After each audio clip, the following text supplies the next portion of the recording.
Hello, all you lower F tier players. This is McCoy welcoming you back to another episode of the BLT 9 podcast. I am joined by.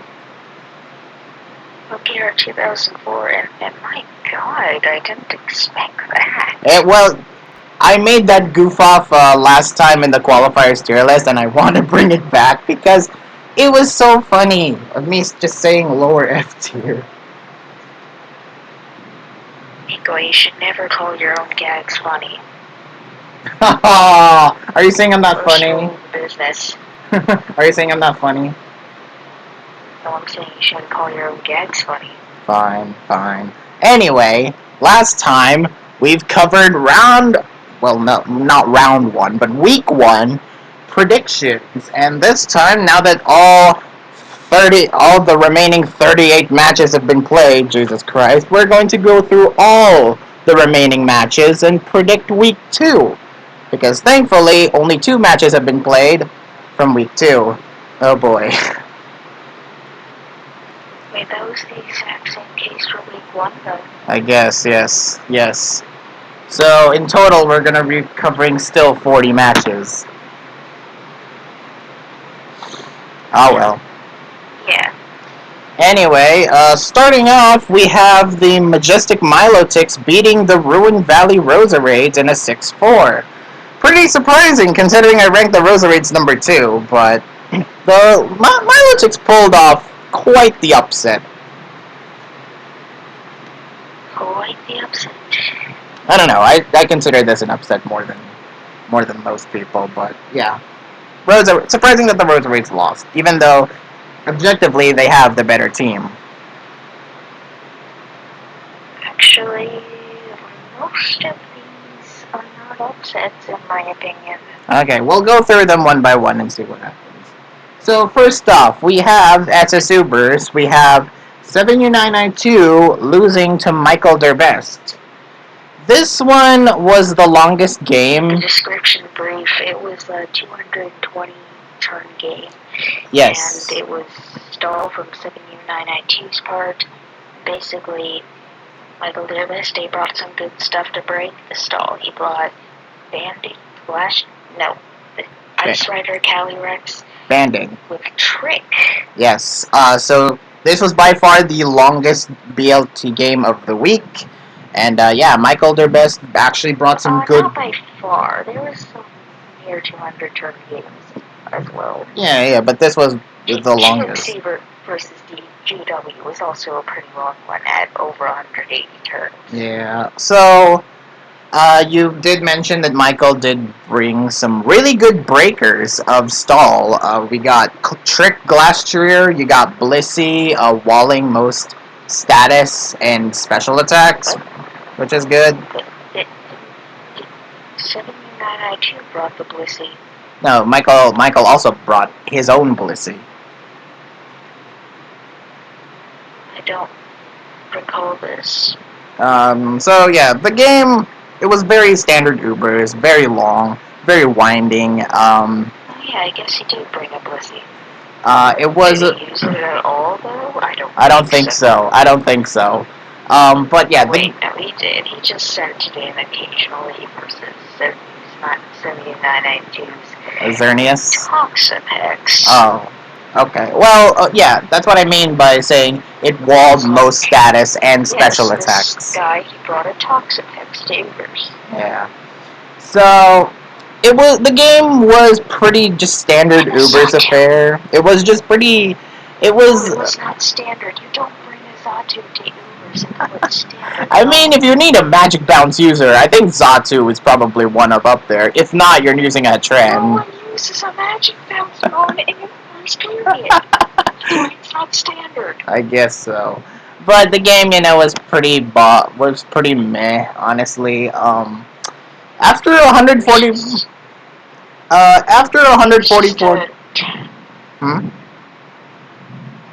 There's just 144 turns of nothing. stalling and attempting to break the stall. Yeah. Till he eventually did break the stall. Yeah, a correctly predicted...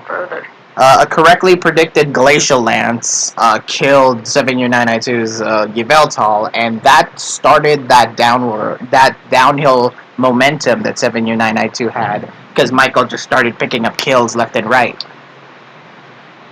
I don't think this game is worth going into that much. Can we move on? I mean, it was just stall, and the stall got broken. That's all there really is to it. That really, Plus, that's the most you can say and about Trick this one. Blast, that Ice Rider, and Zatu Toxapex being here. Yes. Yeah, I So think yeah, those it was are the it was things stall to mention, versus then how we can you move break on. stall. And it was over 200 turns. That's not. Yeah. It can be fine. Yeah. Alright. Next up, SSOU.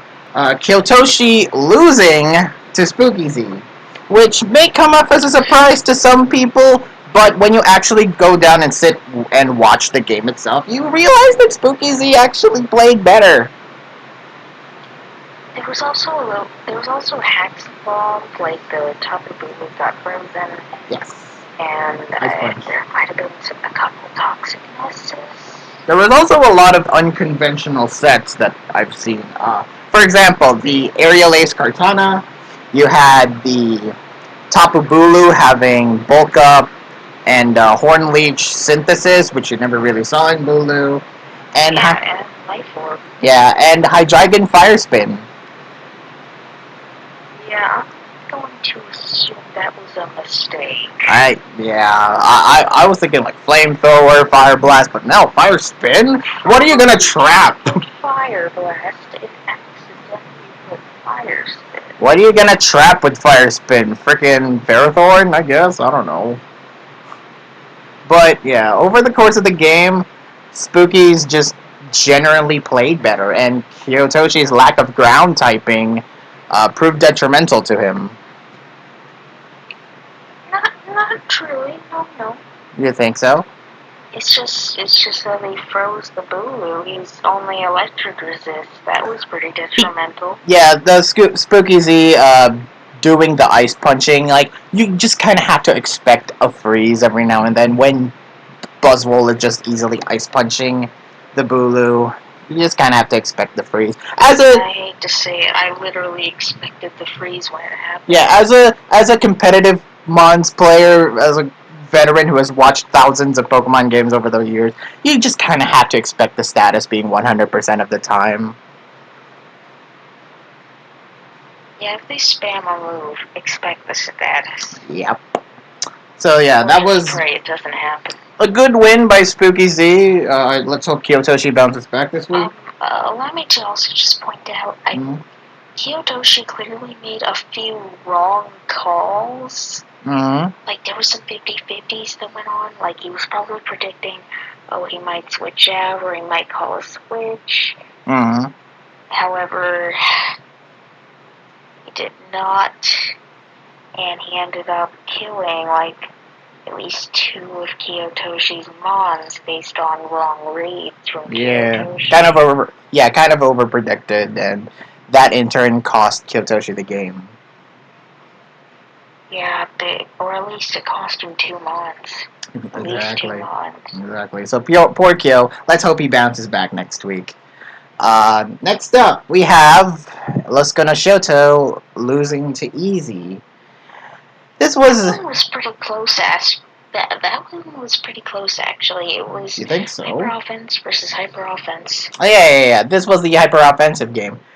But the matchup, I feel like it was heavily favored in Easy's favor. Honestly. Like, he could have won. I mean, Losco could have very easily won. I mean, Ninetales and Weavile themselves can take out half of Loscono's team, and you just have to play around it. Yeah, but I mean, Losco's team was fine against Easy too. I mean, it's HO versus HO. Yeah. Matchup ain't that bad versus either. I guess so. So, going through the game, Heatran and Ninetales both were sacked after they set up Rocks plus Veil, respectively, which was pretty interesting to note. Easy started off with a losing 2 Mons first, but then he because he's getting ready for sweep by killing 2 of Losco's Mons. then it was continuous trading of mons. It was okay. Letting Card get off a free swords dance. I don't know if that was ideal or not. Not gonna lie, I saw the card get a free swords dance, and I'm just thinking, well, as soon as the Dragapult got in, I'm like, okay, I guess it won't be lasting. But then I saw it was physical Dragapult. Yeah, it was physical Dragapult, which isn't really it is really inferior compared that's to. not really what you want against a Kartana. Yeah, it's much more inferior than special Dragapult, which you should normally run over Kartana. And Luscono was at a disadvantage after that, and Easy just picked up the kills and won. Pretty. No, huh? you're forgetting how it ended. What? Well, okay. What happened? I think I didn't note that. You see, Luscono almost reverse swept with his own Kartana. Oh yeah. He almost got. But and Easy was down to 2 more Mons, but being a Garchomp and a Tapu Fini. But it was a full Garchomp. It was a full health Garchomp. Yeah, the Garchomp was full, but the Kartana had an attack boost up. I mean, I don't expect it to kill, honestly. The Team Easy was running, I don't quite expect that to be a bulky Garchomp. Nah, but it is. Garchomp is technically, typically all Garchomp are pretty bulky. Even living a +2 sword stance doesn't surprise me. It lived at +1. Oh, +1, sorry. Barely. Alright. Yeah, it was a 12. If it was at +2 that killed, and Losco would have won. Yeah, of course. Of course. It didn't really surprise me. Losco almost reverse swept, but the Garchomp survived on around 11% and killed the Kartana with what little health it had left. Well. So yeah, Easy had a pretty lucky. I guess a pretty lucky one. Of its health left. There. So yeah, good job, Easy. So both OU slots are pretty much in the Milotic's favor, which is, expected because they drafted too many OU players. The Milotics have a lot of good options. Too many OU players. Okay. What do you expect? Anyway, next up, speaking of OU players, but this one is a SSUU this time, and this one is a pretty bad game, honestly. Floss versus Luthier. Why did you say speaking of OU players? Because Luthier is an OU main, right? What? Oh no, LC main. Yeah, sorry, LC. I got my players mixed up again. They're both LC players, aren't they? Right. Well, Blas is currently vibing in UU, and he's done all right in this tier, picking up the win over Luthier. But this was not a very good game. There were some crucial crits at the start of this game, which was pretty unfortunate in Luthier's case because he came off worse on the receiving end of so many crits. Like, for example, right here on the Scizor against the Swampert, that was a crit. You had this one, which was a crit, but in Luthier's favor. You had Stone Edge right here. It was a pretty, after those pretty unexpected crits, but kind of crucial, I guess.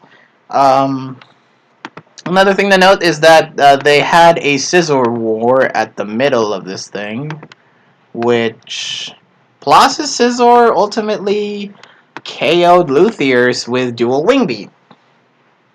You never really see Scizor run dual Wing Beat, and even with the Rocky Helmet... It was banned Scizor, wasn't it? Oh, so that explains... so that explains it.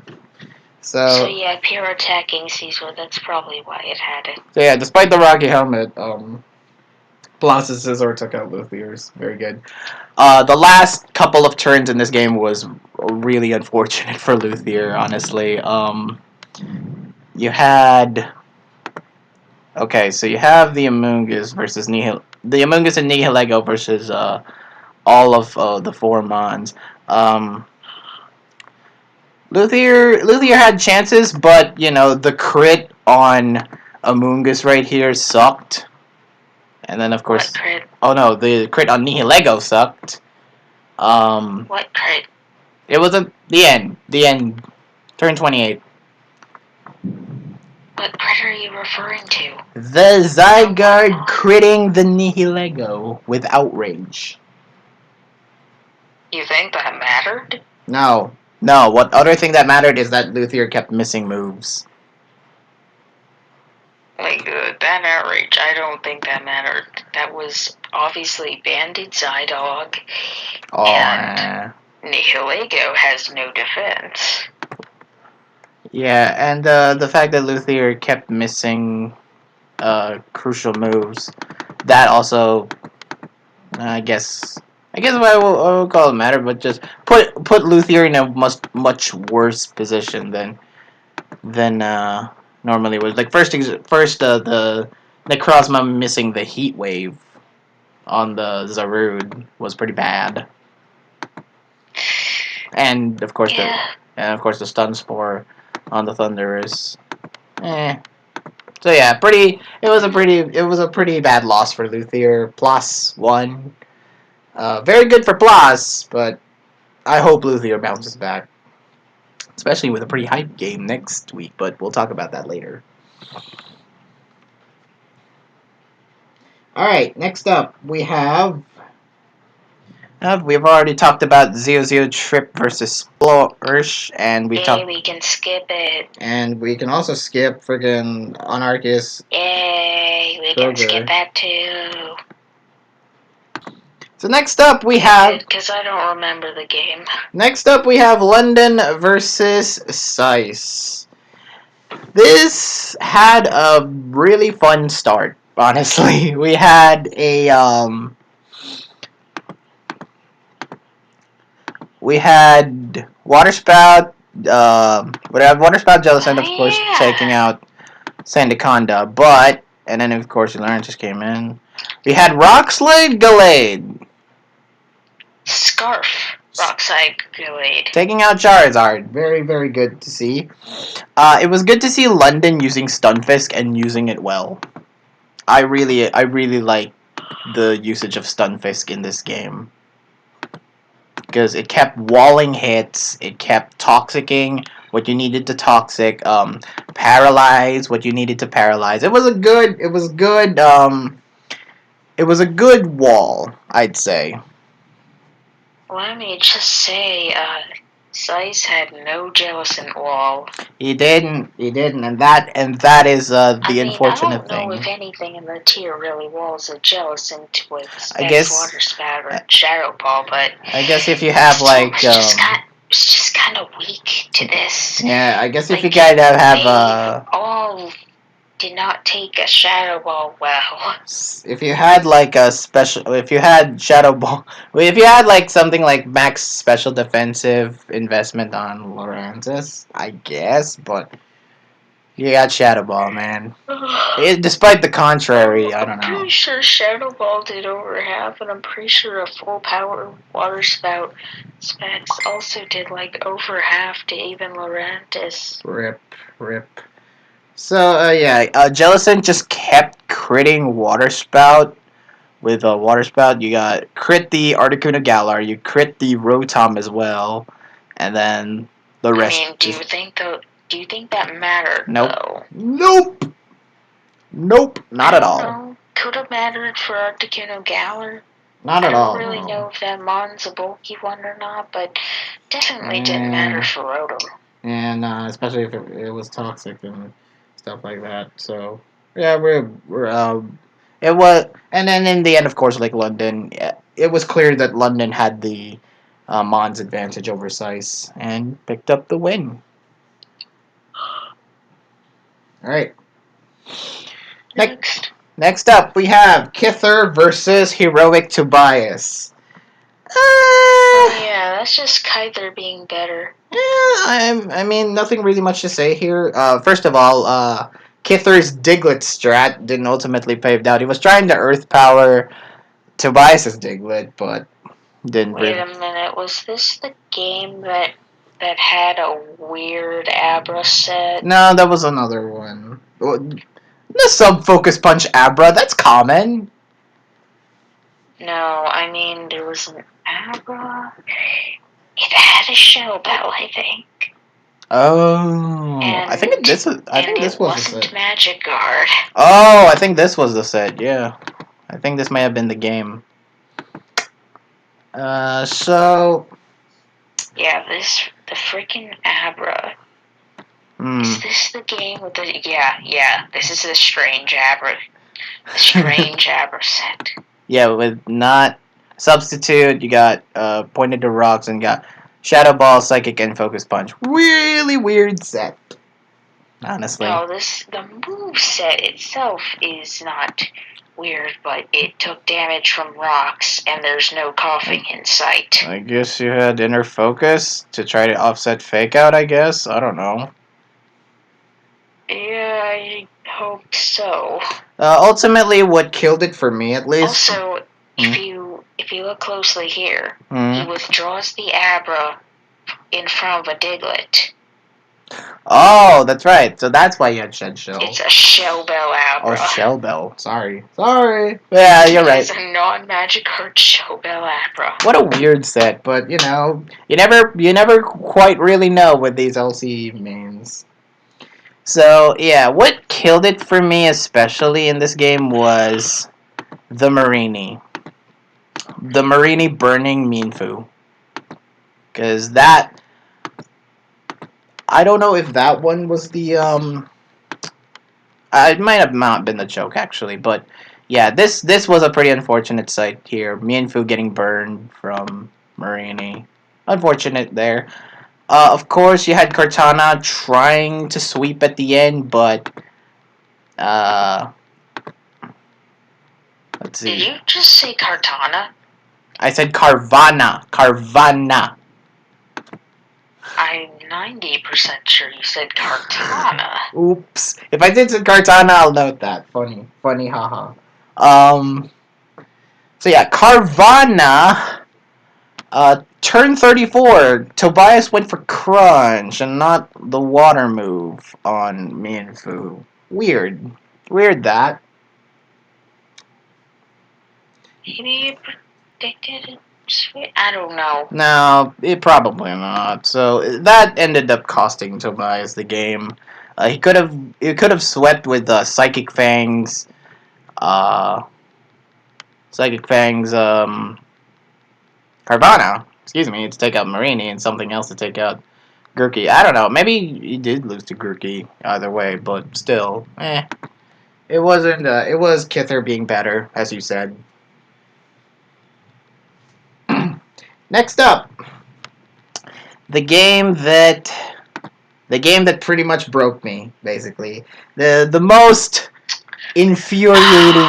This is the most infuriating game I've ever seen. SMB versus Mamalu. Why does Mamalu keep winning against the good doubles mains? He won against TTT before, and then he wins against SMB here.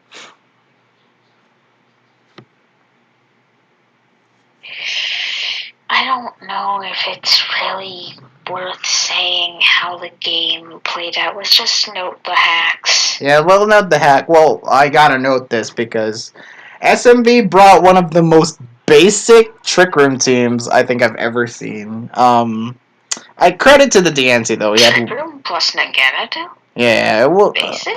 I mean, if the Trick Room was Also, out how often do you see Scrafty nowadays? nowadays, is it not really that common nowadays? I haven't seen a Scrafty in a while, yeah. I mean, but you have Mew, Torkoal, DNC, Scrafty. I mean, a pretty damn basic Trick Room team, if I do say so myself. Oh, you're calling that basic in the face of Mamalu's team? That one is well, at least that one is Look at this freaking basic terrain steelroller stuff. This is a sample. See it He's plenty. bought sample. This is a sample. See, that's legitimately basic. I don't think you should speak about SMP and his quote-unquote basic team. Alright, never mind that. Never minding that. So, talking about the game, of course, the Kyurem... Basically, SMP outplayed and would have definitely won.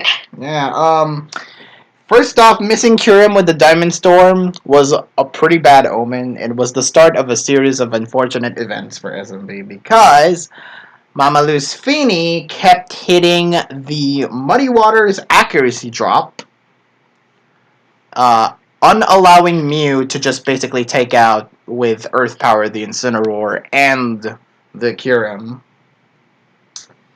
Oh yeah, Miquay, to make things less basic, it was eject buttons, Crafty. Bruh, what? Bruh, what? Why? Basic, ain't it? Bruh, what? Why? Okay. Weird set that Games one. are switching, that's why. So, yeah, and of course the crit on DNC pretty much sealed SMB's chances of winning, and he forfeited afterwards. It was an unfortunate game. He didn't forfeit. He just lost. Oh, he just lost. Sorry, I thought he forfeited at the end. But yeah, No. really infuriating game. Probably one of the not a pretty infamous game. Infamous win. Next up we have SS Monotype Kev versus Louison. Wait, are we not going to name exactly everything that happened that was Haxy? I mean, what? The what Diamond else? Storm avoids Kyurem. Yes, that happened. Oh yeah. The Muddy Water accuracy drop. I A mentioned weakness that. policy from Diancie. That wasn't luck, but that was unfortunate. Okay. Was that all, or what? What he do? No, that's obviously not all. Just scrolling. Okay.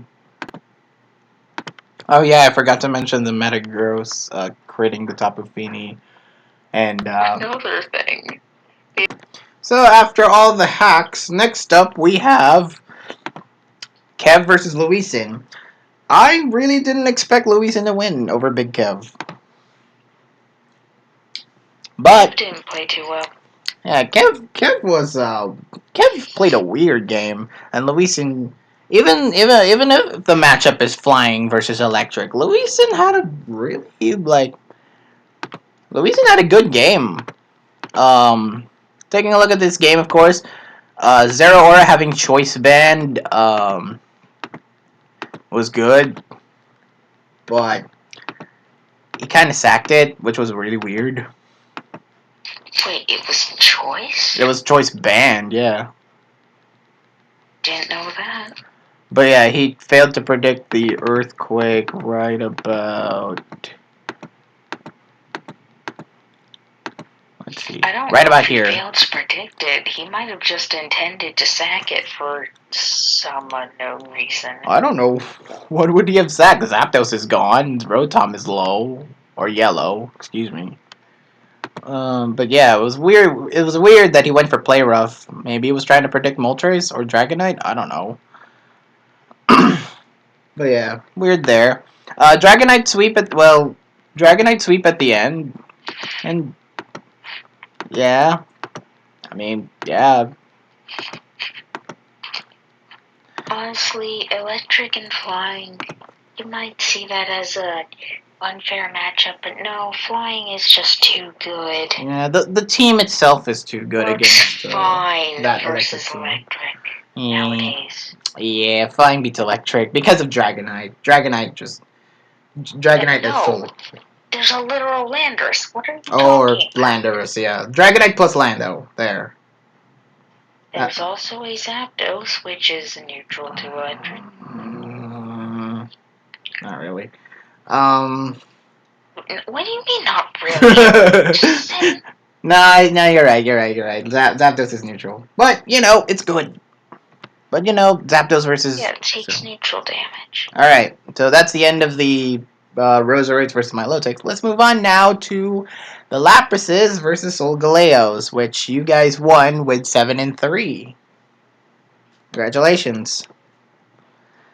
Pretty dominant win, honestly. So first up, we have Aberforth against Quilly in SS Ubers. Aberforth, well, it was pretty obvious that Aberforth had the better had the better play in this one. Wait, would just like to go back to Louisiana versus Kev for a second. That was not banded Zeraora. Choice band was knocked. Choice band was knocked off. Says Zeraora. Wait, when did? So, Quilly versus Aberforth. This game, it was pretty clear that Aberforth was the better player, honestly. Not really much to say. One thing to note is that, Aberforth went for a para-flinch strat? Which I'm like, what? Okay, interesting. Because it had Iron Head and Thunderwave, and it was trying to para-flinch the Yveltal. Weird. What do you mean weird? That happens all the time. What? Are you serious? Well, so it's happened in plenty of room tours for me. But that's room tours. This is a BLT game. You would never expect the two Ubers mains to just. You never say that such an Uber's goat like Aberforth trying to also do that strat. Anyway, What? What's wrong with it? I don't know. It just seems tacky, honestly. Why is that the first thing you mention? Because it literally happened in the Messiah, that is Ferrothorn. Because it literally happened in the first few turns. And what about Ferrothorn? I mean, now we get to talk about the Ferrothorn, because this thing walled Kyogre like nobody's business. And Kyogre not getting any skull burns just allowed Pharaoh to just basically chip away at this thing with Leech Seed. Like, see? It also had Curse, which is uncommon. So yeah, after that, the game just went expectedly as it happened. After Yveltal's early exit, Marshadow. I think Quilly was trying to prime Marshadow as the sweeper to all these. But after Yveltal's early exit, so it couldn't get rid of the defogs, Marshadow was too low, unfortunately, to really get up and going. Getting really ready to get up to sweep. Which is unfortunate. So yeah. Yeah, Aberforth had a pretty dominant win in Ubers. What can I say? Uber's cheerleader. I don't know what you expected. Next up, we had Airfare versus Reginald, the rematch from TPP. And this was chokes within chokes by the end of this. This was not a very good game. This was a choke fest. This was a no, not just a choke fest. This thing was actually let me see. Called win-win, but then it looked like Airfare had choked, but apparently after further analysis, I guess Raji wasn't actually going to win either way without a bit of luck. Yeah, it was a mostly nothing first half of the game. It was mostly eh. And then it was a Haxie-filled joke fest the second half. Raji just couldn't hit the Toxics and the Draco Meteors when it really mattered. And he really needed to take out some of the mons that Airfare had. So, yeah. I didn't really have much notes for this one because it was just. You didn't like it? Yeah, I didn't. I just didn't like it. It wasn't really the best display from both players. I was left feeling underwhelmed, and Airfare just had the win. I was like, okay. that happened. So yeah, underwhelming game, that one. What was not... Unfortunately, while it did look like Raji could win, well, apparently it was just not a good Feeny set to take care of the rest of the mods. Yeah, the Whirlpool Feeny set doesn't really usually work. It just really works in under extreme circumstances, but yeah, It's good for Toxapex. Yeah, but Airfare, I don't think Airfare brought Toxapex. Did he? He didn't. Yeah, He sad, didn't. sad day. So, that was a pretty disappointing game, but what wasn't disappointing was, and actually kind of predictable in some people's eyes, my Java beating Blidius. But this one was very... I like that game. Yeah, this went very quick. Shuckle in OU turned out to be pretty good at setting up. Because Shuckle just laid the groundwork for what was about to happen. Because Nidoking is a beast, let me tell you. Like, I've always loved Nidoking in OU because of amazing coverage and just the ability to take out each and every OU mon with ease. Nido, truly one of the best OU staples, I think. Like, even here again. Like, it basically 6-0s everything in Blidius' team. It was a very good, Blidius may say this was effing dumb, but my Java just played better.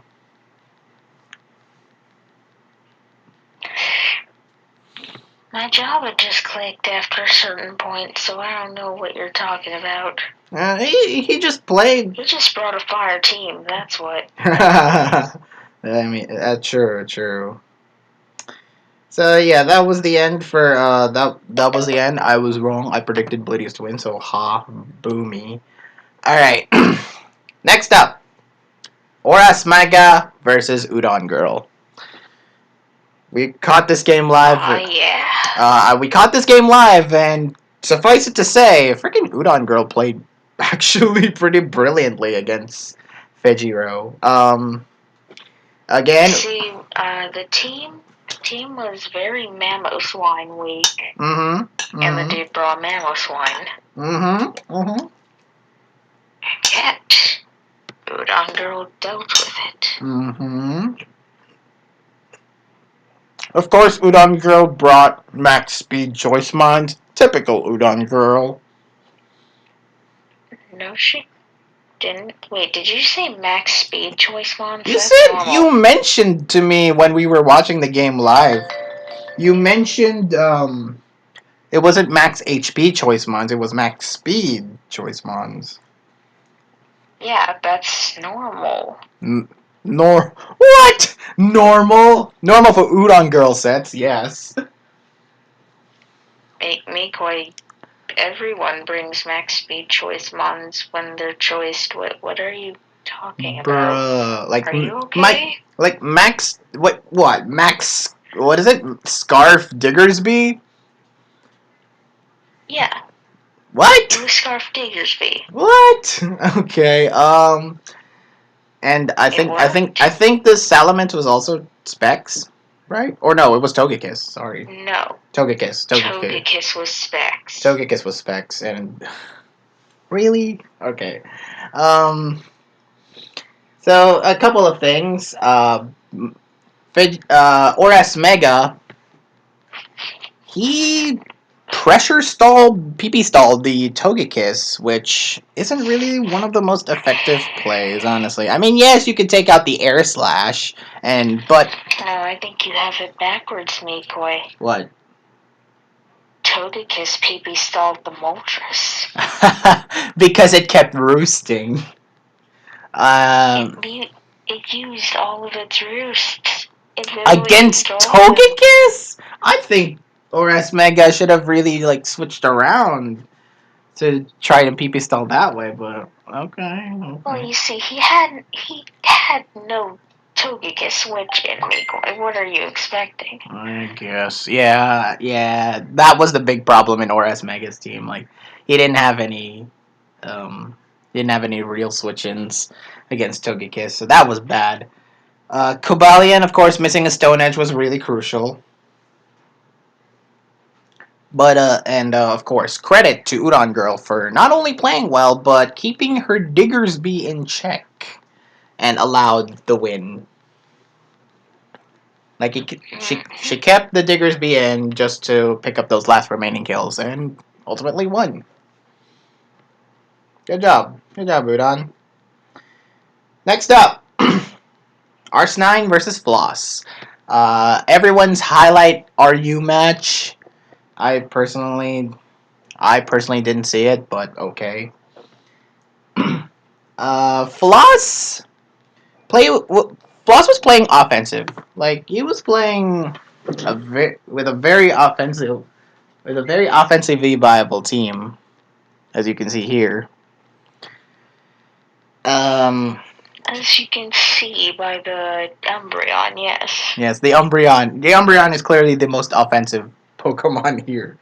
Chandelure proved to be the biggest threat to Floss's team, as even Umbreon couldn't tank a Fire Blast hit, and I thought that yes, it was couldn't take two of them. Yeah, I thought Umbreon would at least live one, but Chandelure just hit Umbreon with a Fire Blast, and Umbreon died. What do you mean? I just said it couldn't tank two. Sorry, two. Sorry. So stop saying it couldn't tank one. Sorry. Okay.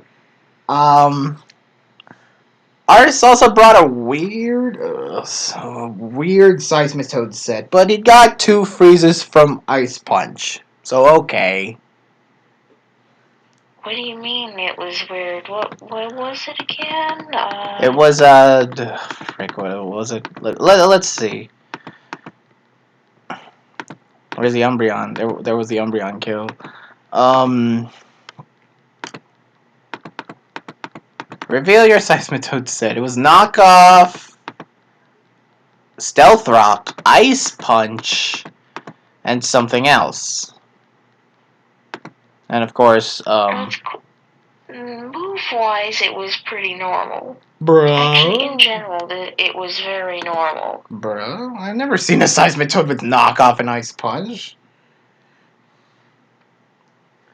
Okay. Really? No. Pretty normal. So yeah, Floss was just whittled down by Arsenine, and even with two freezes from Ice Punch, Arsenine just generally played better. Banded Seismitoad a bit lately, and really? They run that. Really? Okay. I can see Bandit Seismitoad running that. So you're right. Next up, we had Snow Giniri, or Ziri, versus Bambadoro, or Malmoonsalt. This was a pretty dominant game, all things considered. No offense, Mal, but the game was really predictable, honestly. Let me see. Yeah. Ziri just... So yeah, Ziri just ultimately played better. Mal predicting the stone. Well, he didn't predict the edge play well enough. Where was that edge play? Let's see. Right here. Right here. Mal had a Talonflame out against the Copperajah, and what Mal really should have done was a U-turn to get out, because Copperajah was always going to click edge on against a Talonflame, so bad predict there. Mal also couldn't kill two low health Mons. Like, it couldn't kill the Mudsdale, which lived on one, and then it couldn't kill the Zoroark with Bullet Punch. I guess it's a problem with the attack stat, but it is guts. What? Why couldn't it kill both Mons? It was really weird. Leaf Storm Decidueye, though, was a great reveal from Ziri. I never would have expected it to run Leaf Storm of all things. And then yeah, Zero. Wait, what ran Leaf Storm? What did you not expect to run Leaf Storm? Decidueye. If you thought I was, that's not that uncommon. bruh, Leaf Storm Decidueye is common. It's not that uncommon. They're either physical or yeah. I thought it would be a Leaf Blade. Or they're special. Interesting. I've seen it before. I've seen Leaf Storm Decidueye before. It's not that strange. Okay. Maybe I know I'm not playing Mons as much, but even those tend to like go, huh? Alright, next up we have Patek. Can we speed this up? I don't have the fuel to go on too much longer. And we still have a lot to go. Yes, we do have a lot to go. Next up we have Patek versus T Lennox. Lennon outplayed the end. This was a really good game, honestly, from both sides. T Lennox and Patek played a very even game. Frostmoth living a hurricane from Articuno Galar was neat. Unfortunately for Patek, once the Ribombi is gone, he had no hazard control, so T Lennox was just free to set up the hazards. And yeah, nothing really much to say otherwise. It was just a good, solid PU game, and T Lennox ultimately ended up being the better player. So, very good on this one. Next up, we had. I want to say this was a good game, but It was until Skelly choked. Really? Was that the simmering factor for Skelly to lose against Frieza? Yes, he choked at the end. Do you remember? I don't. Let's see. I don't. Let's see. Okay, Frieza Weaver beat Skelly. Basically, what happened is that he killed coughing. He had no reason to, though. Oh, okay. He sacked his coughing, but he could have. He could have let his coughing live. It out, saved it, and if he saved it, he won. Yeah, if he could have just saved this coughing, he would have easily won this game. But unfortunately, it just I didn't think he would foresee that he would need the coughing until much later. So yeah, coughing. Not that much later. It was literally the end game. Oh no, the end. Oh sorry, the end game. Sorry, but yeah, coughing, and then of course Grookey ended up sweeping at the end. So yeah, good play from Frieza and Skelly, even though I wasn't really that impressed. Anyway, next up we had Shadow versus Actuarially. What happened here? Outmatched, and actually, I don't know about being outmatched. No one. Basically, actually called a 50-50 incorrectly. Because you mentioned that the Mew he had fake out. It did. If he had only faked out the Necrozma, then Actuarially would have been in a better position to trigger him up. He would have won. Yeah. Also, Shadow's Beast Boost Life Orb. See, though, duo. there was a reason he didn't fake out.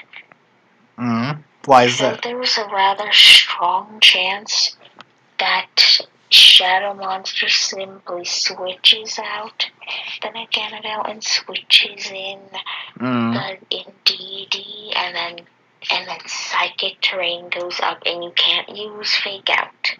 Okay.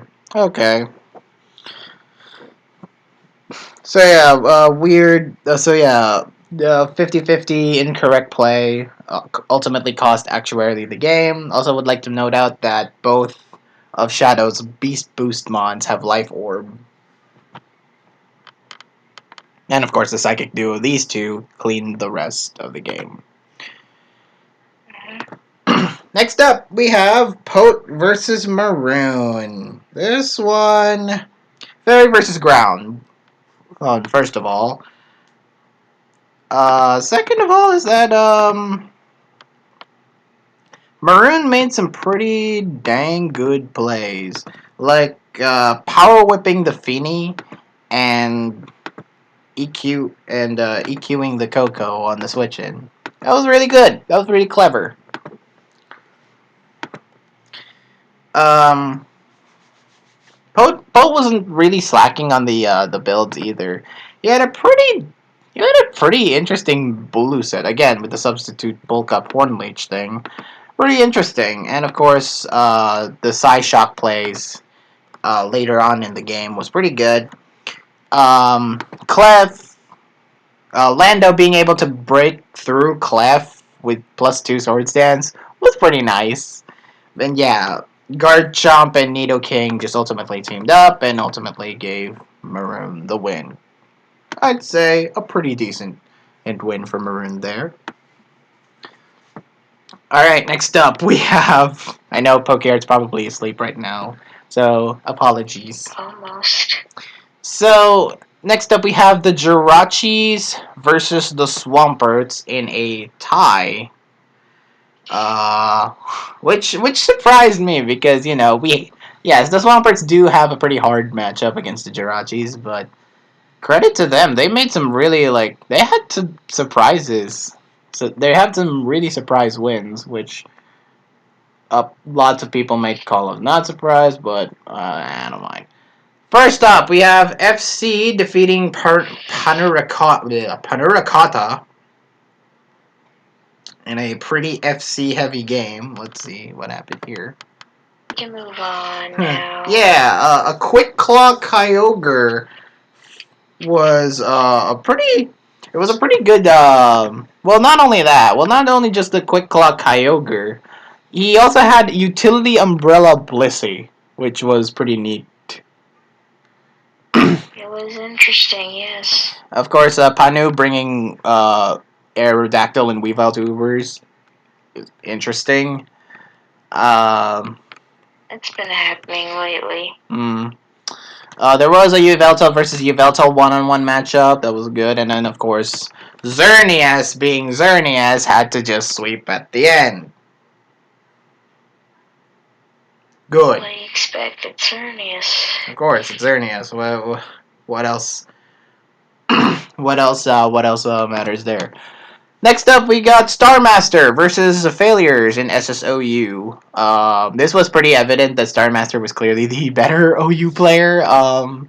Despite although this was close, wasn't it? This was very close. Kartana was a huge threat. Like it chipped away at some pretty good mons. In general. Heavy Slam Heatran, I know that popped up quite a bit in these OU games, but it's still a pretty unique set in my eyes. And yeah, ultimately, despite Pirouette having that last minute option with Kartana to just try to sweep with it, yeah, it just couldn't live the Coco's Dazzling Gleam, and Tornadoes was kept in check to allow Star to pick up the win there. Very impressive win for Star Master there. Next up, we got the other Star, Star Real, beating TJ in a quite the game, this one. Let's see what happened. Oh yeah, this was the Hail team that TJ brought. But which doesn't, well, I haven't seen OU. I haven't seen much OU games where a Hail team would usually be the weathered set, but TJ got really lucky with the killing of Stariel's Pharaoh. But ultimately, Star just played the game better, utilizing Weavile well to take out both of TJ's dragons. So it was a pretty Star heavy game, and ultimately Stariel won. Very impressive. Very impressive. Next up, we have Shiba losing to Dunox. Now I know people have preferred and ranked Dunox higher than Shiba for some people, but this was a pretty interesting game. Shiba, of course, letting his Nidoking take the spores. That was a bad choice because Shiba wouldn't have Shiba doesn't have any more offensive threats against Dunox's whole team, and Shiba really needs offensive threats. Um, so letting Nido take the spore, which is like your one-stop shop in terms of like dealing with everyone of Dunox's team, that really puts Shiba at a disadvantage there. After good after some more turns of good solid play, it just became clear that Dunox had the most advantageous position, and very costly. Shiba made his Nidoking sleep again, thanks to another good spore play from Dunox. Yeah, it was not really a good showing for Shiba, but a very good showing for Dunox. Hope to see this guy more. This guy could be legitimately the best. If he can beat Shiba in UU, who is considered by many to be the best UU player, Dunox may just take that position from Shiba if he continues this momentum. Are you still there, Pokerit? Kinda. Next up, we have HJKHJ, or Theo, defeating John Filch. So. Stolen Carmine Reuni. Okay, next. Okay, next. Well, no. There was a couple of interesting points in this game. First off, Metagross carrying... Like Carmine Reuni, like the double Carmine Reuni's going at it until one Carmine Reuni killed the other Carmine Reuni. Well, that, and also Psyshock. Metagross carrying Trick. How did I say more? It carried Trick against Steelix, and that was the huge important thing that happened in turn 3. But as you said, and what item was it? Choice Scarf. Interesting. So yeah, of course, the real highlight of this game was Reuniclus having that one-on-one war with Reuni against another Reuni, and of course Theo winning with Psyshock against John Filch's attempts, and Reuni keeping the focus blasts in check to when he ran out of Psyshocks. It's a good thing Theo kept the focus blasts in order to win the rest of the game. So good job, Theo. Hope to see you more in SSRU and absolutely tear through this pool. Next up, this is probably by far the funniest game of the week. Team Charm versus Sai. Team Charm brought a weird Custap Berry Indoor Executor Alola set. I learned what the set is in full now. It's a fire set. It is a pretty fire set. And Team Charm even commented. Swords Dance. Oh, that's Swords Dance? What the? Some speed investment, like very specific speed investment. Yes. It has Swords Dance, Power Whip, Dragon Hammer, Endure with Custaps. Team Charm even commented that it was the only Blastoise check. I'm like, okay, man, you do you. It was a mostly hyper-offensive game with Charms, Indeedee, and Hitmonlee. Ended up sweeping Sash. It was a good, solid show for Team Charm. Very, very good. Yeah, he's highly ranked in NU for a reason, people. Next up, we have Aberris versus Blimax. Blimax brought only one team to PU. It's the PU stall. It's the tried and true PU stall that Blimax loves. And Aberris, being a lower tier's main, knows how to break this set now. With first of all, the notes I have here. Magmortar was able to take out Quagsire, which was pretty interesting. And yeah. Avarice just went ahead and played the rest of the game like normal. Avarice was very, very good and actually proven himself to be quite the threat in PU. Like, yeah, after the whole after beating Blimax and getting, of course, the burn on a Miltank, Avarice just went ahead and broke Blimax's stall, and they did it very well. So kudos to Avarice on that. Next up, we had Excel versus Wesh Papillon. Now, Pokear, I think this was the game that you were mentioning. Oh no, this was the game with the sub focus punch Abra set. No, it wasn't. Or maybe we saw it twice last week. Oh, we did. Ooh, okay. We literally saw Kither and Tobe, and that had it too. Ah, that's right. I didn't even see it. I didn't even notice. But yeah, you were caught up in the fact that it wasn't Magikarp that had shell. Yeah, rip. So yeah, Abra. So the sub focus punch Abra, of course, KOing Poniard. Good job on that, Pap. Um, there was, of course, the burn on Tyrant, which prevented the incoming late game sweep from Excel. Not really much else to note. It was just a good, solid LC game from both players.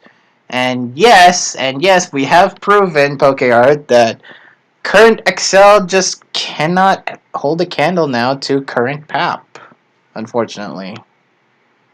Sad, but true. Next up, we had Jonas versus Fangame 10. This was a curb stomp win, I had to say. Yeah, Jonas had the Zygarde set up with Substitute and Coil and Thousand Arrows, and that just really swept through Fangame's team really well. Fangame had to really rely on the Feeny to try to offset the Zygarde. But then again, there is Rillaboom, there is Zeraora. Like, Jonas was prepared to do that. And yeah, a 6-0 win for Jonas. Well done. Next up, we have the Monotype. Sorry, Monotype. Maki versus Plunder. This was water versus poison, and Maki just outplayed, didn't he? Okay. Like, Maki just outplayed Plunder in this game. Oh, yeah. Skuntank was the GOAT. Yeah, Skuntank was the GOAT. I don't know what Plunder was trying to do in this game. I think was he trying to protect the Toxapex and try to stall a lot? It was weird because he let the rest of his gang get KO'd thanks to Skuntank, thanks to Slowking, and it was just a very solidly played game from Maki. Yeah, we good. Not really the best showing for Plunder, honestly. I hope he improves for next week. All right, final matchup. Oh, finally. We have. What do you mean final matchup? No, final series set. Yeah, set. I have so many Freudian slips today. The Sunny Shore Snorlaxes dominating the Dressrosa Dracovishes.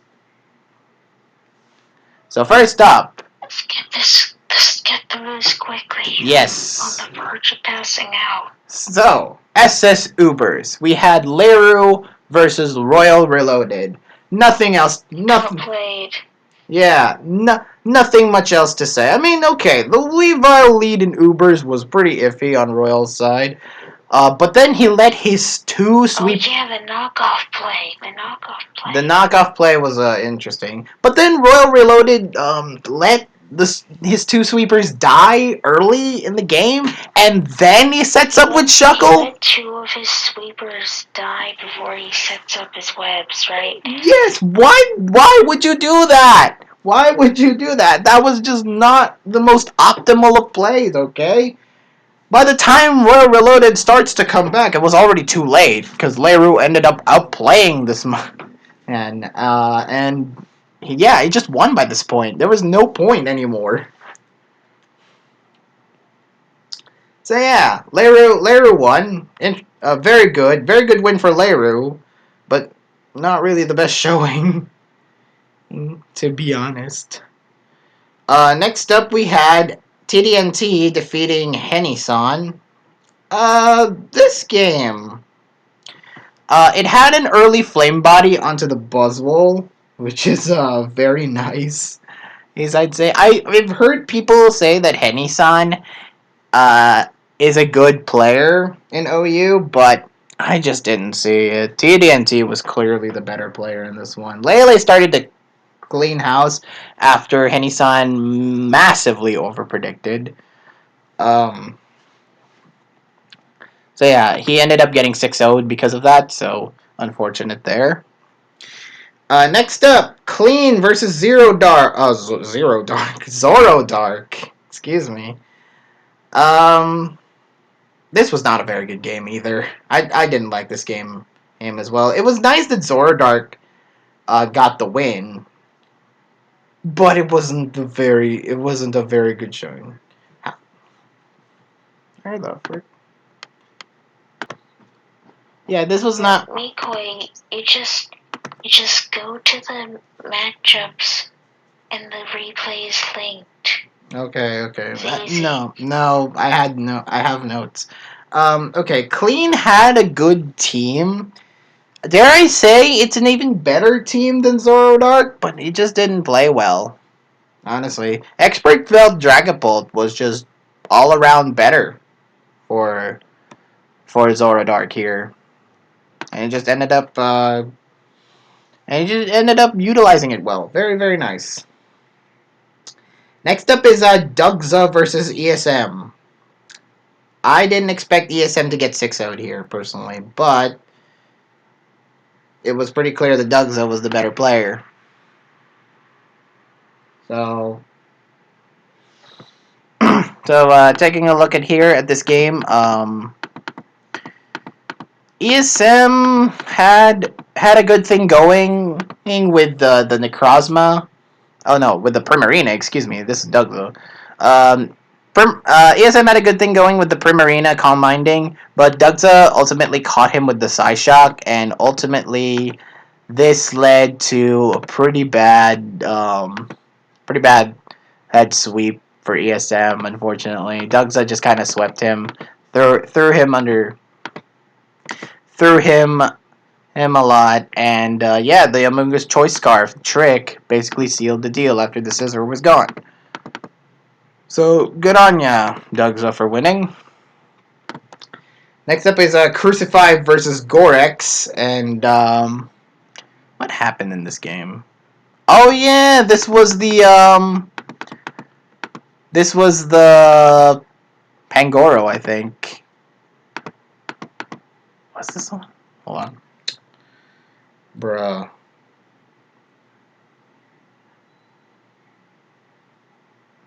Oh yeah, this one. Yeah. Why? Okay, first of all, why did Gorex still try to attempt first impression when Crucify was obviously trying to get a burn? It was really weird. It was a really weird first play there.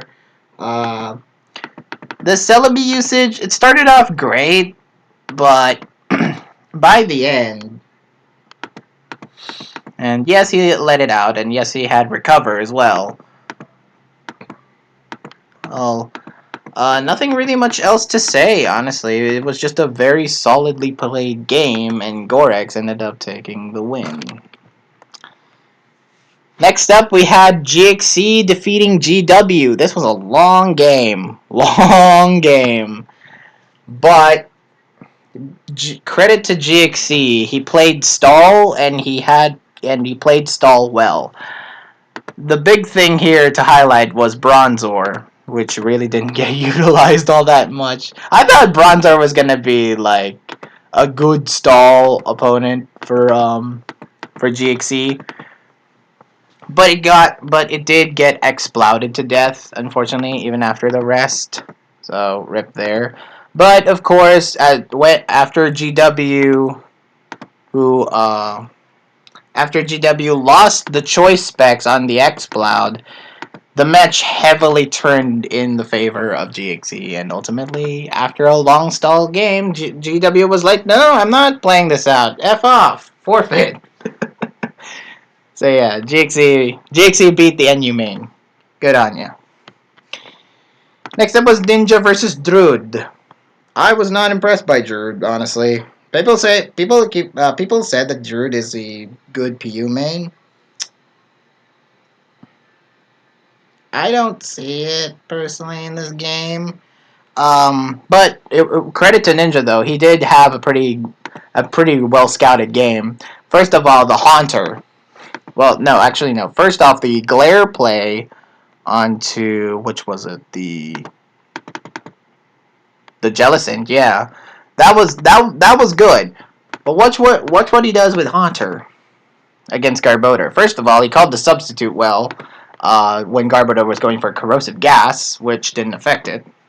And then he switches to Aggron, expecting a poison play, goes for Hex, and then he tricks, revealing the Black Sludge. And yes, the Haunter play ultimately was like was like so good. It took out the Aggron very well, very well played there. Even on Defeatus. You don't often see a Haunter in a PU game. But when you do, that's what we're talking about. Yeah, but when you do, it's wonderful, and Ninja utilized that Haunter beautifully. And of course, what did you say for NU? I'm kind of asleep. It was the GXEGW, like the stall. The stall. Yeah, that was 180. No, that was 220 turns, and Was it? Basically, GW lost because he allowed his Exploud to get knocked. And that was his main breaker. Yeah, GXE got unfortunately crit, and he lost his Bronzor, which is basically the only wall of credit to GXE though, he knocked off the Exploud he had. But Tangular survived the knock. Survived the boom burst and knocked the thing, and he never quite took big damage from the boom burst again, and it just became stalled. Going back, of course, to the PU game, even on Defeatus, Arceus O-code the Ribombi, which was really funny. And then, of course, this was the moment that absolutely turned the tide for Ninja. Got the burn onto Silvally and ultimately won. So good on you, Ninja, for that. Next up, we had the LC game, the everyone's hyped up LC game, Taz versus Ace Hunter. And it was not very good. It was very anticlimactic, to be honest. It was an almost mirror matchup with just a Abra and Carvana thing. Taz's coughing predicting this trap and switch in was really good. Got the Will Wisp off of that. There was a freeze on Ferroseed, which he couldn't get the rocks up or couldn't get the status up, so unfortunate there for Taz. And it looked like Ace Hunter was gonna win after the rest of the game goes well. I thought to myself, okay, Ace Hunter has probably got this on the bag. After he got the Psychic Fangs play, and then he's gonna try to sweep with everything. You think Ace Hunter was going to win, right? Wrong. Look at what the Trapinch does. He feint plays. The. That's the game where the Ferroseed didn't gauge ring, but used Explosion instead. Ace Hunter legitimately had the Ferroseed explosion, which was really funny, and that took out the Trapinch. But, a couple of clever feint plays from Taz ultimately got Ace Hunter a loss and Taz the W. So yeah, not really too impressed with this game, but Taz is the better player, so kind of expected. Next up, we had Crunchman beating Z-Strats. It was pretty self-evident that Z-Strats would be washed in doubles, because Crunchman absolutely played this a heck of a lot better.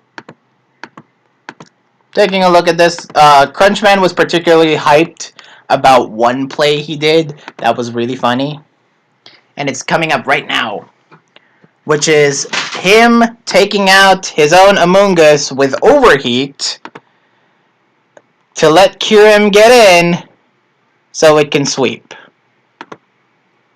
I'd say very clever of you, Crunchman. So yeah, Z-Strats ultimately didn't really play that game well. It was pretty evident that Crunchman was going to win, so good job. And finally, oh boy, it's like I'm talking.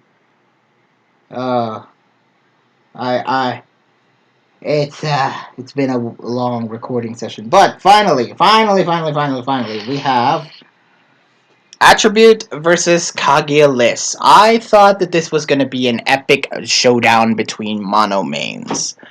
However, once you take a look at the matchup, Poison versus Steel. Ain't too good. It was, Poison versus Steel. Can't really break Steel with Poison stall. Yeah, unless you have Nidoking or something like that, you just couldn't break this. You just couldn't break this team, man. So yeah. Even he tried to play for a little bit, but it was pretty self-evident that the matchup was not really won by this point. And like, for example, like right here, like the Heatran, of course, trapping the Toxapex and allowing it to die by Earth Power damage. Yeah, I did say that Attribute was gonna be Kaguya-Liss, so it was good. So we finally got through all the matches, but wait, 2 matches have been played. We can just cover those next week. You're killing me. Yes, we are covering these. We are covering the matches that happened this week, next week, to not only give ourselves like a voice break, but also, to try to keep consistency. We can't just get to the main purpose of the video, the actual predicts. if you've watched this long, your kudos to you for making it this far into the video. We're only at like what? Edit the video so they know where the predicts section actually starts. So, I will. I'll put a timestamp on it. So, Ruin Valley Roserades versus the Jubilife Jirachis. First match, 79I2 versus Sai in Ubers. It's weird. 79I2, I think. Yeah, that is weird they put Sai in Ubers. Like, why? Hey, it was it was weird. Doing Ubers tour or something? I've heard from especially Boyne who said that UPL, yeah, he is in the Uber's Premier League, but I do think that 79I2 will win just because even though the loss to Michael Derbest it happened, I still think 79I2 is the better player between these two. I don't know about better overall, but I feel like 79I2 is probably better for Ubers here. Yeah, same here. Okay. Next up, SSOU, Ballora versus Starmaster. Do we really need to go on? 95-5 Starmaster. Wow. Yeah. SSOU, Kyotoshi versus Starreal. This one's kind of close. Nah, I think Starreal has it. You think so? Okay, I'm still picking Starreal to win, But Kyotoshi, he might pull off an upset if he plays better. Not an easy opponent, yeah. Yeah, if he plays better than he played against Spookies, then Kyotoshi might absolutely have a chance. But we're going with the tried and true OU main in Starreal. The real OU main. All right. Next up, SSOU. UU. Sorry. Floss versus Shiba. This one is interesting. We got Floss who beat Luthier and Shiba who lost to Dunox. I'm going Shiba. You think? Okay. Plus maybe Could be an upset though. Yeah. Plus is a goat. Yeah, Plaza is a goat, but we're going again with the established UU main. We get Shiba to win here. Next up, SSRU, John Felch versus Zio Trip. I'm thinking John Felch. I'm thinking John Felch again. I'm thinking the same. Again, it's the tried and true RU main versus Zio might pull off the win against Splores in week 1 and proven to be quite a decent singles player. It's John Felch. Next up, SSNU, Anarchist versus. John Felch, is he an RU main? Yeah, I'd say so. Yeah. You sure? Yes. First time I'm hearing that. Okay. SSNU, Anarchist versus Phantomystics. 90. Surprise Phantom got to play this early. Yeah, 99-1, unfortunately, and in favor of Anarchist. That is a 99-1 prediction and a half. Next up. Sorry, Phantom. Next up, SSPU, Lady Rider versus Avarice. I would say this would be an okay match. I don't really know what Lady Rider means, but I'm guessing PU now he's dabbled into the lower tiers now, and with help from Kither and PA, and especially with the building, good on ya. I'm still picking Avarice though because he is the more established lower tiers main. He beat Lennox last week. I think he's fine. Yeah, I think Avarice should have this in the bag. Next one, LC. This is a matchup I'm particularly excited for. Kither versus Excelsior. Yeah, why though? I feel like it's pretty one-sided. You think? You never know. Excelsior. Yeah, he lost to Wesh, but he's getting back into it. I'm still picking Kither though, so. Exactly. It'd be a fool. It's one-sided. Yeah, but it is a match between two good friends. Who doesn't love a good banter here and there? So yeah, Kither to win. Kither to win. Next up, we have SMB versus Jonas. Please don't have SMB locked out again. That's what I said. Yeah. Well, not on the video, but I said earlier. Yeah. Do not. Hacks gods, do not come down on SMB once again, because SMB deserves this win. You're gonna jinx him. No, if I jinx him, I'm gonna be so salty. Because it is bad that SMB start off 0-1 this BLT. And I hope he doesn't go 0-2. I really hope. Yeah, that's an anime girl. Oof. And finally, SS Mano. Seis versus Maki, another pair of good friends of mine. What? Well, no, we've teamed together. We teamed together in the Italian tour, like I mentioned. Oh, I was gonna say, since when are you close with either of these people? No. Because I teamed with them with a tour, it counts. So yeah, Seis versus Maki. I'm thinking Maki. I'm thinking Maki is the better player of the two. Solidly, Maki. Okay, Maki is. Next up, okay, so what does that make us? 1, 2, 3, 4, 5, 6. Yeah, this is a Jubilife's win 6-4. Jubilife Jirachi, sorry. Next up, we have the Sulasian Solgaleos versus the Dressrosa Dracoviches. The bottom two teams um, are gonna play this time. Well, no, bottom two teams as in the power rankings of mine, not the actual thing. Are they the bottom two? I don't know. It depends. Were these the two who lost in 7-3? Actually, yes, they are. They are the bottom two. What am I thinking? I am right. I was right. Ugh. I don't think they were bottom two in power rankings. They were to me. They're just bottom two at the moment. They were to me. So first off, yeah. So first up, we have the SS Ubers RHM Sitby versus Leru. If you don't know, I've now researched that Rim is actually a Uber's main. Has won a recent Uber's tour in Smogon. So we know the guy's good in Ubers. Who are we picking here? I don't know. Not really familiar with Rimsip.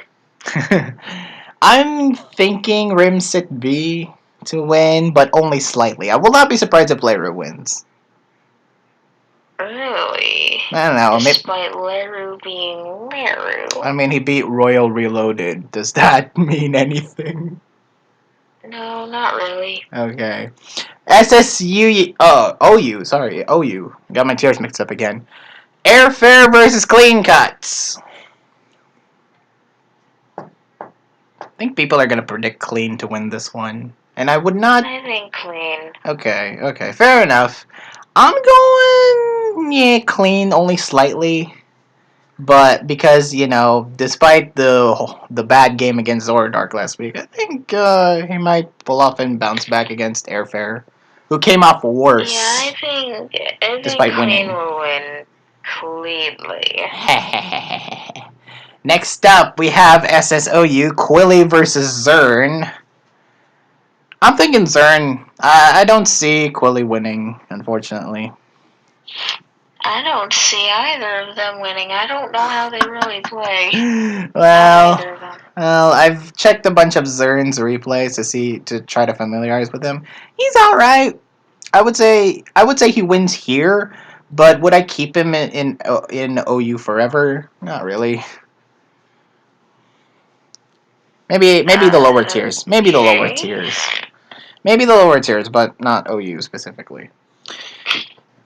Next up, UU. This one's gonna be highlight. Oras Mega versus Dugza. Oh. This one's a very good highlight match. Yeah. I'm gonna say Dugza. Yeah, same. Dugza, better player between these two. SSRU, Floss versus Crucify. Are we gonna go Floss. with? Yeah, okay, we're gonna go. Are we gonna go with RU main Floss? Sure, let's go with him. I mean, he did put up a fight against Ars9, even though it was. Crucify did not impress last week. Unfortunately. In my opinion. Unfortunately. So yeah, Floss to win this one. Next up, SSNU, iNasty versus GXE. Why is I nasty in NU? I don't know. Didn't you say this dude's like a PU World? Yeah, sort? iNasty won PU World Cup. That's Interesting. That is what I've seen. But GXE is GXE, so GXE. Yeah, GXE is GXE. So GXE is GXE. Yeah. You just repeated what I said. Yeah. PU Patek versus Druid. This one's gonna be close, but I'm thinking Patek. I'm also thinking Patek. I think he impressed me in his. Even though he lost, he impressed me against T Lennox. So, Patek. And I don't recall Druid being very impressive against Ninja. Yeah, Ninja. He wasn't. So yeah, Patek. Next up, Frieza Weaver versus Ace Hunter 1. a pretty highlight match. Oh, highlight. Highlight. Frieza? Just knee-jerk reaction, Frieza Weaver.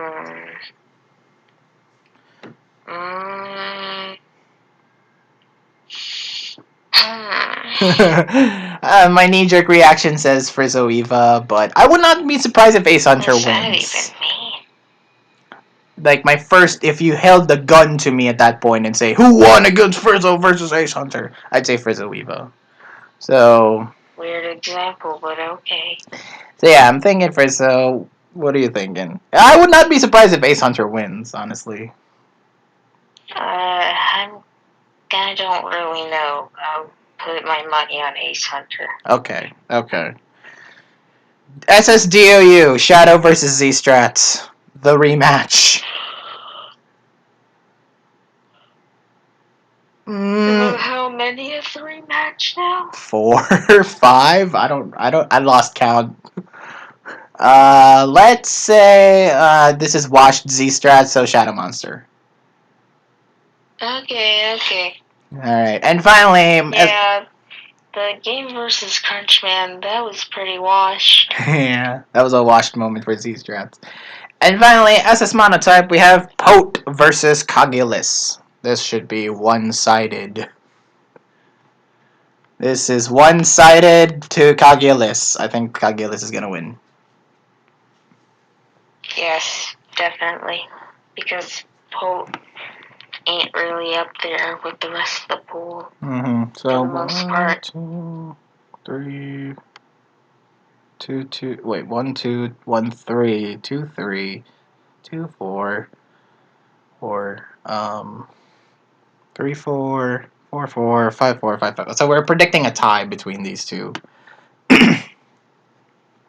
Alright. Next up, Lavender Laprases versus... I don't know if Pote is necessarily below the rest of the pool, but, certainly not on the level of Kaguya. Yeah, no. So, yeah, he just loses here, I guess. I'm tired. Next up, this should wake you up. The Lavender Laprases versus the Santaloon Swampert. Highlight. First up, SS Ubers. The best Ubers match ever. Aberforth versus FC. Yeah, pay attention to this one, people. You ain't gonna get one much better than that in Ubers. This is the matchup between two of the best Ubers mains in the tour. This one's very close, but oh man, I'm predicting an upset. I'm thinking FC. How dare you? I mean, Aberforth is good. Aberforth is good. Don't get me wrong. Aberforth is good. Is superior. But FC can pull off upsets like no tomorrow. So FC for me to win. Since when? TPP. TPC and TPP. Since when?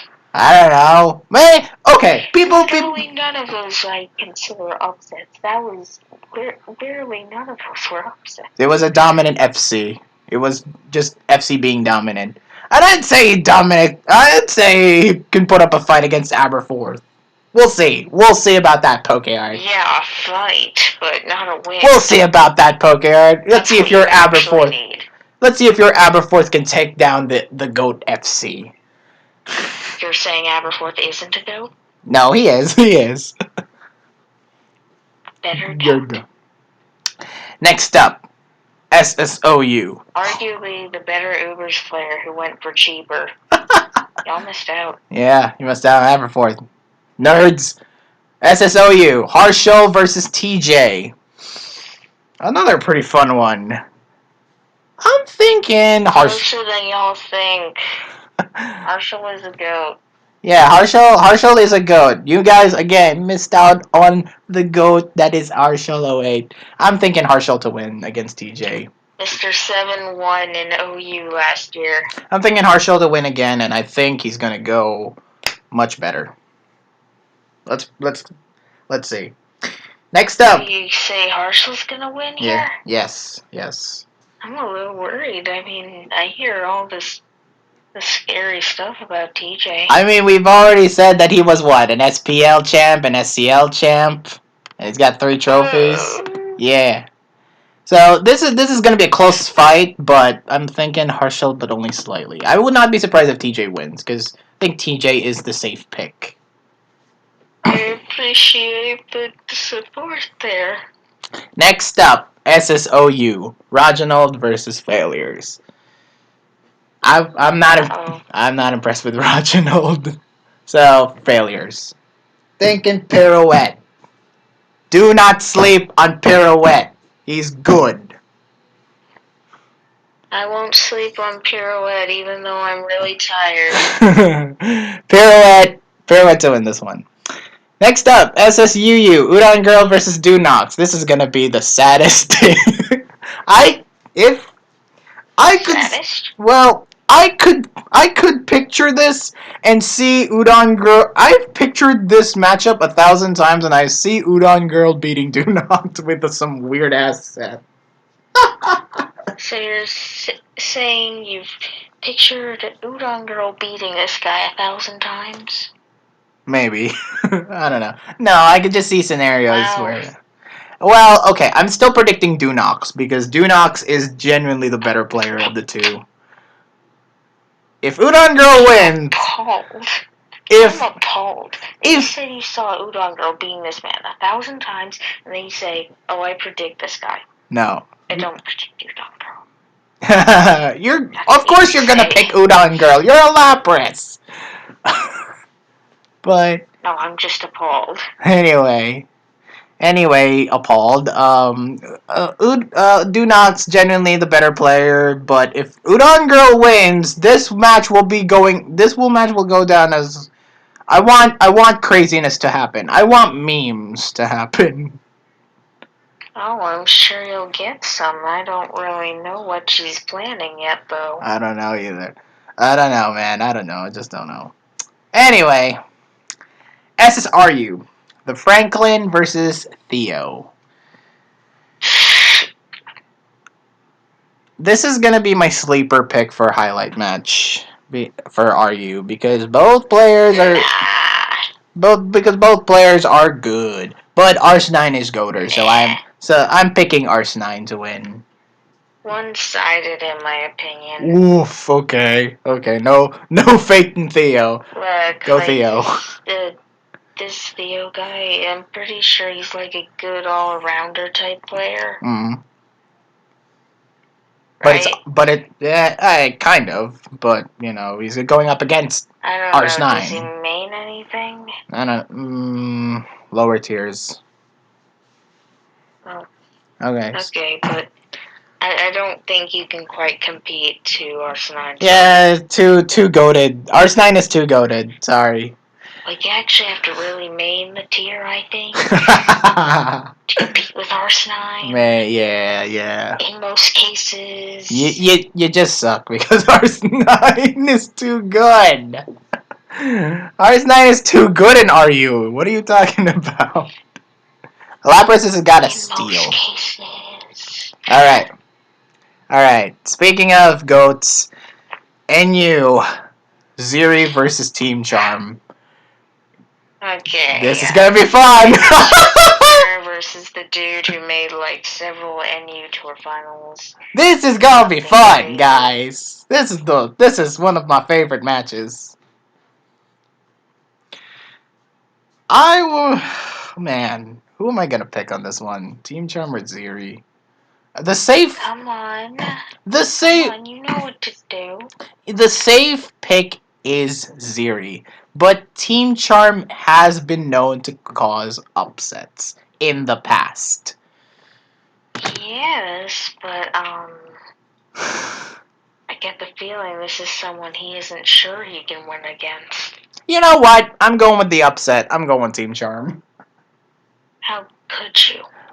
Because I can just picture the upset happening. I'm picturing Charm building some weird ass. You really think Ziri is going to be caught off guard by some weird ass sets? Yes. You really think Ziri is that susceptible to it? Yes. We'll see. You're insulting Ziri right now. Nah, sorry, Ziri. But I know you're good. I know you're one of the best NU mains in this pool. But Charm is Charm. You can't predict Charm. One of the best NU mains in NU. You can't predict Charm. You just can't. You just can't predict Charm. So. Or can they? We'll see. We shall see. Next up, SSPU. Don't underestimate Ziri and his no, potential building. Oh, no, never. I don't really know what he's going for yet. I'm not underestimating Ziri. I'm not underestimating Ziri, but Charm is Charm. SSPU. T Lennox versus Blimax. Mm-hmm. Fun game, this one, but I'm thinking T-Lennox. Yeah, T Lennox. I'm thinking T Lennox to win. I think T Lennox is a genuinely better player in PU. Nah, I think it's in PU. In PU. In PU. Blimax will have to pull up some really unconventional sets to try and beat T Lennox. Or hacks him. We need 2 Team Charms now?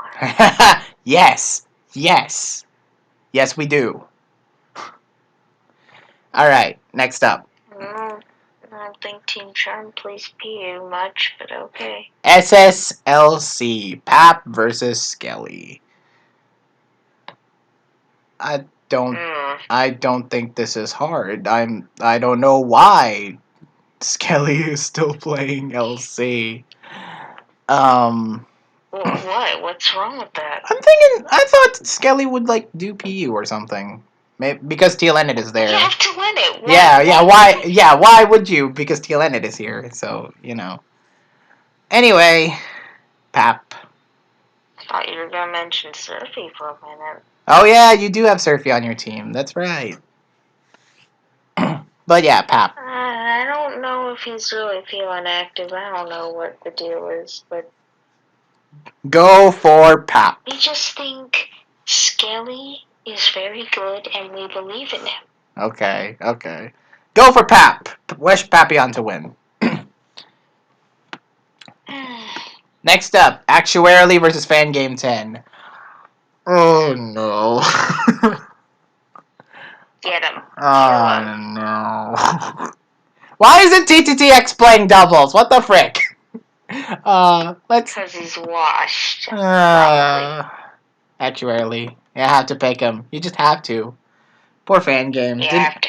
He didn't look good against Jomatos last week, and actuarially, even though he lost, he still looked better. So actuarially to win. And finally, Maroon versus Plunder in Monotype. Again. Plunder is going to plunder. Oh God, I want Plunder to win. I want Plunder to go and be goated against the Mono Main and Maroon. Because he has potential. Pokeyard. Believe in the Plunder. But you have Maroon, so I'm going with him.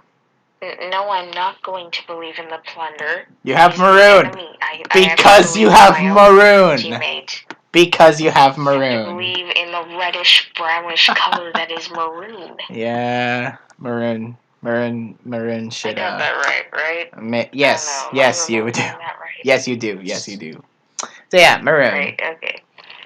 And finally, we'll have the majestic Milotics versus the Sunny Shore Snorlaxes. Oi! SS Ubers, TDR versus Miminger 21. How does TDR play? I believe so. Boyne mentioned that TDR has good Uber's prep, but that wasn't my question. But okay. But I'm thinking Miminger, honestly. I think I've been more impressed with Miminger's Ubers more than TDR's, so I'm going with him. I asked how good TDR is. He's decent. Well, more specifically, I asked how does he play? He plays alright. He plays normally. So. Normally. Yeah, normal. Just normal. Normal Ubers. Okay, Miminger is about to show that he is a good player, and he's going to show why he should not be an F tier in someone's tier list. Miminger to win this one. Next up, SSOU. Probably the most hype OU match. Spookies versus Tdnt. Good matchup. Really? Apparently, yeah, I'm looking forward, especially since Spookies impressed me in week 1. We know Tdnt is a good player, in OU especially. Yeah, I've talked to a lot of people and they say Tdnt is a good player. So, this is a pretty hype matchup. I'm going with Tdnt on this one. Spookies for me. Okay. Next up, we have Splores versus Zorodark. Splores already won. I would have predicted Zorodark, honestly. Right. Next up, SSUU. Luthier versus ESM. Wow, 2 Taurus goons. 2 Taurus goons, 2 veterans of the sport. Luthier. Nothing else to say, just Luthier. SSRU. Michael Derbest versus Gorex. This one's gonna be fun, I think. Even if Michael Derbest is a... Nah. What? Nah, Michael Derbest just wins. Okay. So, probably. Yeah, despite Gorex having... hear me out. Okay. Michael Derbest. That's it. Michael Derbest. Even though Gorex is an RU man... Michael is Derbest. Even though Gorex is an RU man, I mean, Michael Derbest just plays anything and wins. He is the uber god, according to a lot of people. So, yeah, Michael Derbest. I think he's the new trade. The new currency. Yes. SSNU. Why is Easy here? Why is he playing GW? Why? I don't know. I don't want to ask either. Why? Just why? I will ask for you, Pokemon. Why? GW. No, there's no Y's in here, Mikoi. There's Easy and there's GW, but there are no Y's. We're picking Greninja Warrior to win this one. The easy affair. Okay. This is an easy affair. Alright. I think you mean an easy airfare. SSPU, another battle between 2 Taurus goons. We have London 13 versus Ninja. This one's... I would rather not call London a goon, but what? yes. Okay. I'm thinking Ninja. I think Ninja has impressed a lot of people in PU, so let's do it, Ninja. Yeah, I'm going for Ninja too. SSLC time, we have King Leo versus Taz. Great to see Leo back. Actually, no. London 13 and King Leo on the same team? Bring back the Heatrans! Okay, so... The Heatrans? BLT... What was that? BLT 6. What team was that are you talking about? Yes, the Hearthrome Heatrans. London, Leo, Ham, Jaren, remember? Or Frizzo? Vaguely, maybe, possibly, probably not. I don't know.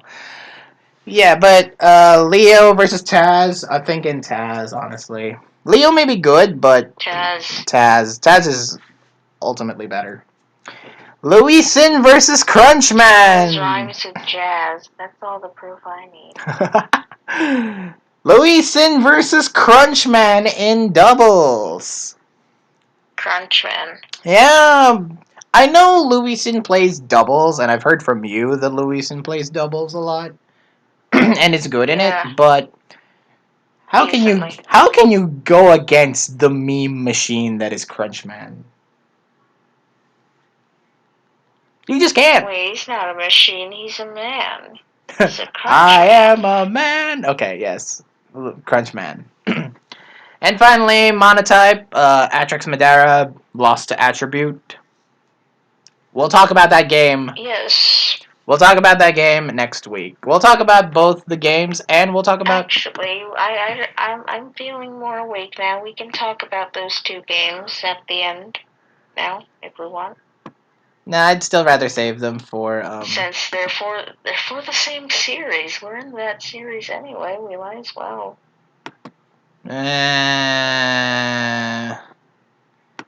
I'd rather keep consistency and have them be talked next week. So we'll... I don't want us to tire ourselves out. We've already recorded for what? Yeah, this is approaching 2 hours. Can we just mention how Atrax Madara brought ground to electric versus attribute And he still lost? Yes. We'll elaborate on that next week. Attribute played quite well, yeah. So that brings us to the end of Week 1 recap and Week 2 predictions. Tune in next week when we tackle Week 2 recap and Week 3 predictions. It all comes full circle around here. So, more like it's just routine. Yes. Thank you all for watching. Please like this video, leave a comment, subscribe, click the notification bell so you know when the videos once they come out. I need to